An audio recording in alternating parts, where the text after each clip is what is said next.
YouTube Shorts, the new YouTube meta, the ability to make content with 10 times less effort than normal, but it does 10 times better in the algorithm. As much as I do not like how YouTube Shorts do as well as relative to how hard they are to make, I have made a few in the past because they are genuinely fun to make. I bring this up because my 3 most viewed videos on the channel are all YouTube Shorts. One where people did not read the comics of one of the characters involved before jumping into a conclusion, and also do not get the concept of the fact that this short was made ages before Cosmic Gargle even appeared. The other one ended up causing one of the most mental time periods in this channel's history, and people seem to think that my opinions still haven't changed on the topic despite my update video on it. And finally, there's Eren versus Deku. This short got a lot of shit, as I said that Deku would utterly obliterate Eren with no difficulty, causing the Attack on Titan fans to get on my case and telling me to watch the series as if I didn't already. Even now, I still get comments about how quote-unquote wrong I am about this, despite no one in the comments being able to prove I am. So I'm going to be going over Deku versus Eren in detail, explaining why Eren stands no chance, and will basically give Eren an unreasonable level of highballing just to make it even more apparent as to why he loses. Please do not take what I say about Eren's power and speed seriously. I'm only using it to just prove the point. So if you enjoyed this video, then make sure to like, subscribe, comment below your opinions on the matchup, and at the end of the video, I will go through every single pro-Eren comment I have gotten in my comment section, and disprove all of them. So this is why Deku obliterates Eren. Founding Titan Eren can be highballed at max to planet level. This is due to the abundance of statements of him being able to bring an end to the world. This obviously isn't accurate, as this is much more implied to be the genocide interpretation rather than Eren being able to pop planets in a moment, as there is no evidence for the latter. Speed-wise, and the best speed feed Eren has is being able to dodge artillery fire, but of course I do not want to see him being biased towards Deku here, so I'm going to unreasonably highball Eren here into looking into statements of the female Titan. The female Titan was stated to have a lightning fast kick, and the attack Titan should be relative. Lightning travels at 270,000 miles per hour, and that's really the fastest that Eren can be scaled to without saying that he is immeasurable because he can time travel, which, if I have to poke holes in that scaling, then I don't really know what to say to you. Also, lightning at fast speeds, I'm saying, is also just not correct, due to just being a saying rather than being super literal, but again, we're just going to give it to him. Deku, on the other hand, can be scaled to country level to multi-continental in terms of power, but since I'm very clearly a My Hero Academia fangirl who has no respect for better anime, I will place Deku at large island level to lowball. This is due to him being massively able to damage Shigaraki, who was stated to be as durable as All Might. All Might was stated capable, and he's also capable of taking hits compared to him. All Might, who could punch so hard, who can create a massive tornado, requiring power to equal 735 gigatons of TNT, or enough power to destroy large islands. This would make low-balled Deku approximately 73.5 billion times weaker than high-balled Eren. Though you may be wondering if I said that Deku would win regardless of this, so I mean, you may be a bit confused as to, Eren would be able to one-shot him, but that's because we haven't got to the speed of Deku and the durability of Eren. Speed-wise, and Deku is bare minimum faster than light. This is due to the fact he's capable of dodging Oyama's laser, which has been stated over and over again to be light speed. Seriously, I've talked about it so much at this point, I cannot be bothered to go into why it's so abundantly clear it is light speed. Deku can even react to this without his higher levels of One For All, meaning that even the lower percentages of Deku would be 2,483.7 times faster than a high-balled Eren, meaning that Deku at his peak would be even faster than that. This isn't even bringing into account his ability to predict and counter the moves of people who are faster than him, and also having Danger Sense, a specific ability to alert Deku to malicious intent. This basically means that Deku just isn't going to get hit.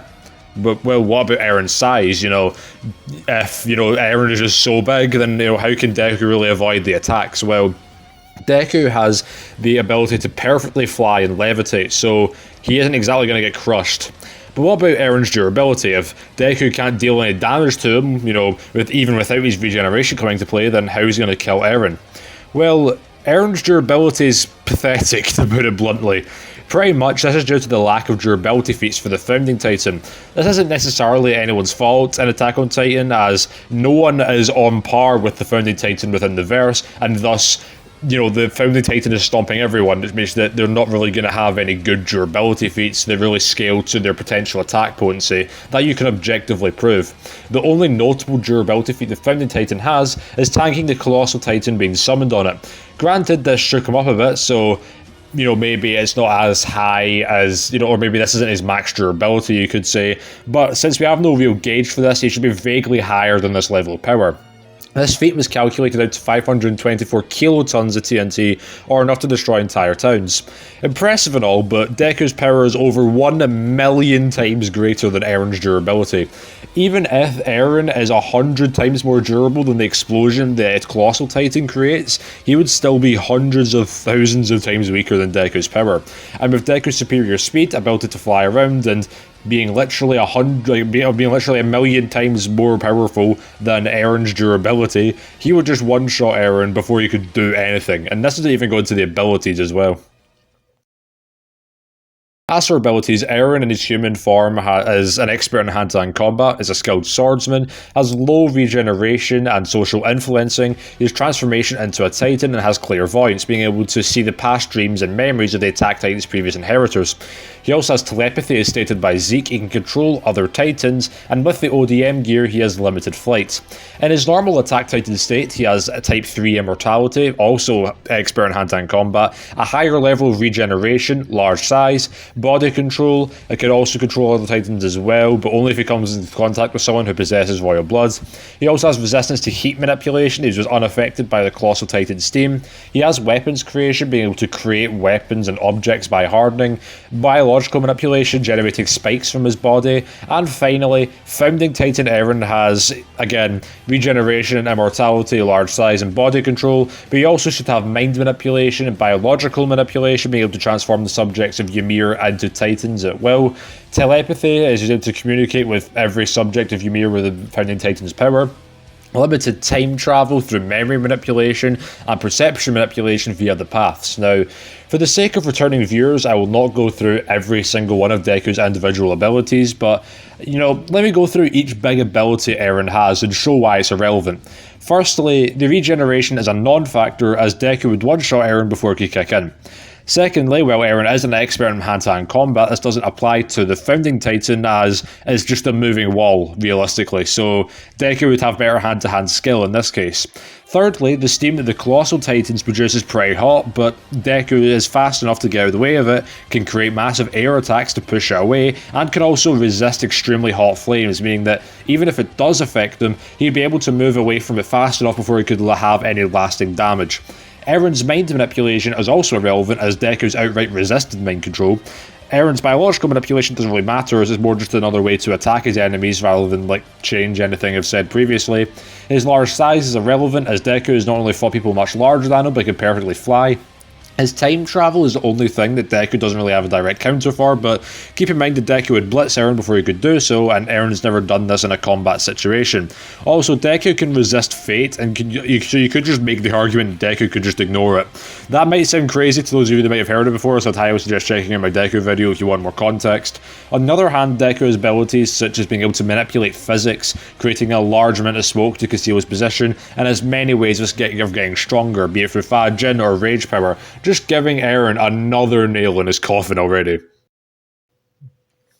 Now then, let me go through every single pro Eren comment I got and disprove what they say about the matchup. Now, of course, you're allowed to have and express your own opinion. I'm not saying that you're not allowed to have one, but I'm also allowed to disagree with your opinion, and with the fact that my opinion will have more proof behind it, as I'm about to show, it just means that by someone who's an outsider looking in, mine is going to be more convincing, if that makes sense. So, I'll also go through literally every pro-Eren argument, as not only is there a lot, but a lot of them do not provide any evidence or basis for their statements, so they pretty much have already been disproven by everything I've already just brought up. So anyways, The first pro-Eren comment is actually an argument that goes, Eren almost destroyed the entire world and thus Deku is weaker.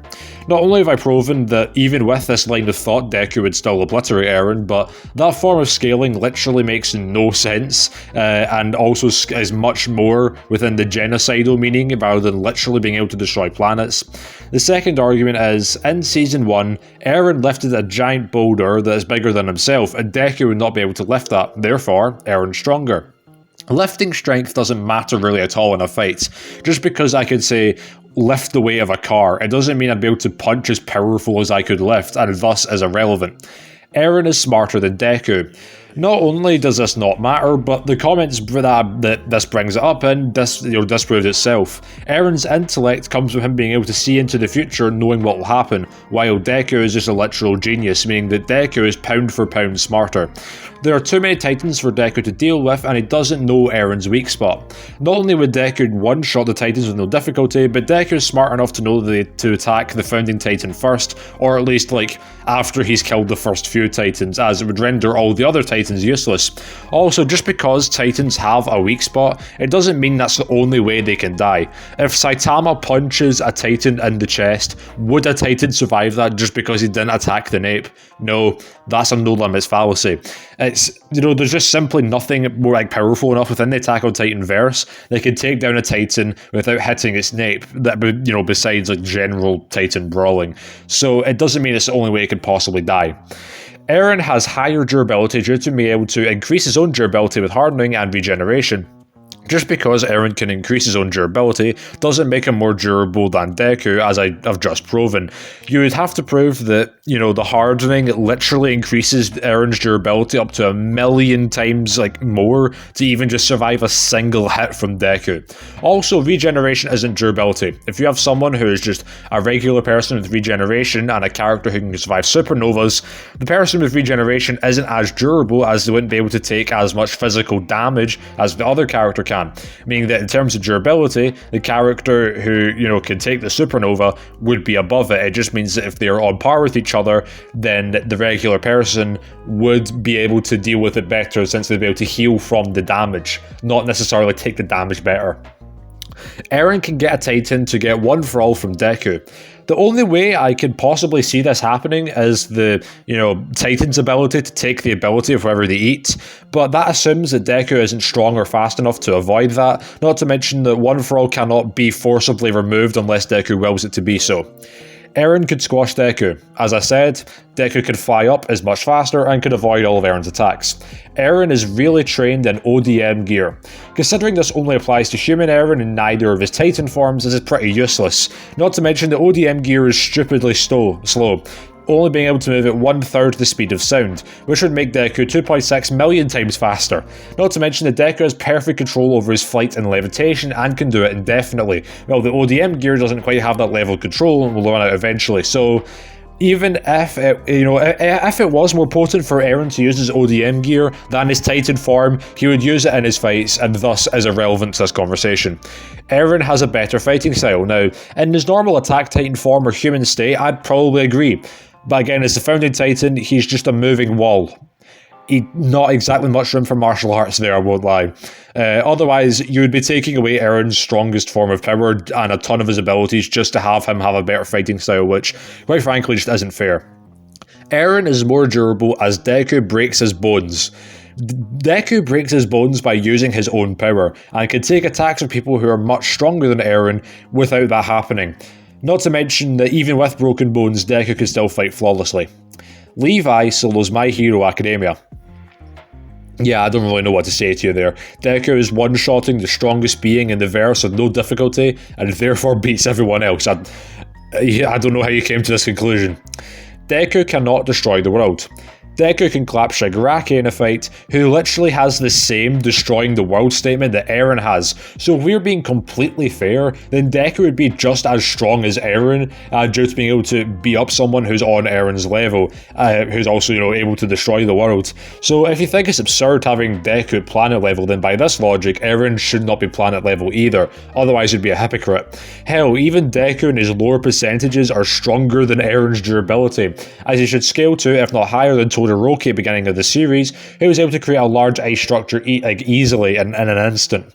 The power required to do this would be equal to 3 megatons of TNT or small city level, which would be 7.58 times more powerful than Eren's durability. When Deku isn't even trying, he can still one-shot Eren. Attack on Titan is a much more adult series than My Hero Academia, so they win. Just because a series is more adult than another doesn't mean anything at all in Versus. Death Note is an 18-rated series, while Popeye is just for kids. Popeye can give the sun a black eye and can survive the universe being deleted. Does this mean that L can beat Popeye in a fight? No, that's very dumb. And finally, the one I got the most went along the lines of, Eren is cooler, and thus he wins. I agree that Eren is cooler. Hell, I like Attack on Titan more than My Hero Academia as a series, but whoever is more cool to you is completely subjective, and to someone else, Deku is more cool than Eren, which means that the argument has no basis, as it's going to be different between people, and also literally doesn't disprove anything I've already said. Hopefully this will stop the annoying comments, but I doubt it. If you enjoyed this video, then make sure to like, subscribe, and I promise I'll come back with a more close debate next time.